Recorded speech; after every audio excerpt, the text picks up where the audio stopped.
అందరికీ నమస్కారం. ఇప్పుడే అందిన వార్త. మహిళను రేప్ చేసిన ఎమ్మెల్యే తీవ్ర కోపంలో సీఎం అంటూ వార్తలైతే వస్తున్నాయి. దాని గురించి వీడియో చేయడం అనేది జరుగుతుంది. ఫ్రెండ్స్, దయచేసి సబ్స్క్రైబ్ చేయండి. సబ్స్క్రైబ్ చేయడంతో నేను చేసే ప్రతి ఒక్క ఇన్ఫర్మేషన్ మీకు నోటిఫికేషన్ రూపంలో వస్తుంది. అలానే లైక్ చేయండి. లైక్ చేయడంతో ఇలాంటి ఇంపార్టెంట్ ఇన్ఫర్మేషన్ మరింత మందికి రీచ్ చేసిన వాళ్ళం అవుతాం. కలెక్ట్ చేయకుండా వీడియోలోకి వెళ్ళిపోదాం. బీజేపీ ఎమ్మెల్యే హరీష్ సాక్యా, అతని సోదరులు సహా 16 మందిపై సామూహిక అత్యాచారం, భూ కబ్జాలకు పాల్పడినట్లు కేసు నమోదయ్యాయి. ప్రత్యేక కోర్టు, ఎంపీ, ఎమ్మెల్యే కోర్టు, అదనపు chief judicial magistrate లీలు Chowdary court ఆదేశాల మేరకు పోలీసుల కేసు నమోదు చేశారు. డిసెంబర్ 11న కోర్టు ఆదేశాల మేరకు బుద్వాయి రోడ్లోని పూనం లాన్ సమీపంలో తనకు భూమి ఉందని లలిత్ కుమార్ అనే బాధితుడు పిటిషన్లో పేర్కొన్నాడు. ఆ భూమిని తల్లి, అమ్మమ్మల పేరిట కొనుగోలు చేశారు.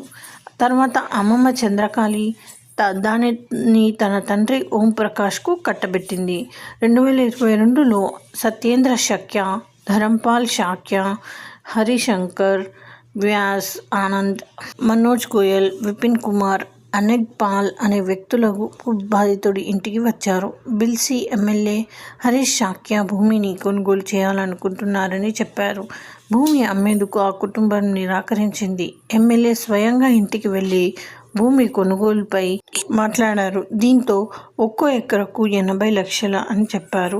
మొత్తం భూమి విలువ 17 కోట్లు 38 లక్షల 40 వేలు అని ఆ కుటుంబం తెలిపింది. 16.5 కోట్లతో భూమిని కొనుగోలు చేయాలని ఒప్పందం కుదిరింది. అలాగే అగ్రిమెంట్ సమయంలో 40% మొత్తం చెల్లించాలని, మిగిలిన మొత్తాన్ని డీడీ సమయంలో ఇవ్వాలని నిర్ణయించారు.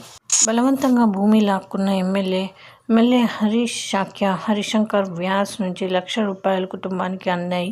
మరొకరు డబ్బులు అందిన 2-3 రోజులకే అగ్రిమెంట్ చేయాలని ఒత్తిడి తెచ్చారు. మొత్తం 40% నగదు అందిన తర్వాతే అగ్రిమెంట్ చేసుకుంటామని కుటుంబ సభ్యులు తెలిపారు. దీంతో మొత్తం ముఠా బాధితురాలి కుటుంబంపై అత్యాచారం వంటి తప్పుడు కేసులు నమోదు చేయించారు. వారిని పోలీసులు చిత్రహింసలకు గురి చేశారు. దీని తర్వాత బిల్సీ ఎమ్మెల్యే ఇంట్లో బలవంతంగా ఒప్పందం కుదుర్చుకొని బెదిరింపులకు పాల్పడి డిక్లరేషన్ డీడీ వేయించుకున్నారు. ఇలా 16.5 కోట్ల విలువైన భూమిని 4,33,20,500కు లాక్కున్నారు. ఇంటికి పిలిపించి మహిళపై అత్యాచారం కాగా బాధితురాలి కుటుంబాన్ని ఎమ్మెల్యే ఇంటికి పిలిపించి సంతకం చేయించుకున్నాడు. సో ఇది ఫ్రెండ్స్, ఈ విధంగా వార్తలు అయితే వస్తున్నాయి. దారుణం కదా. Thanks for watching.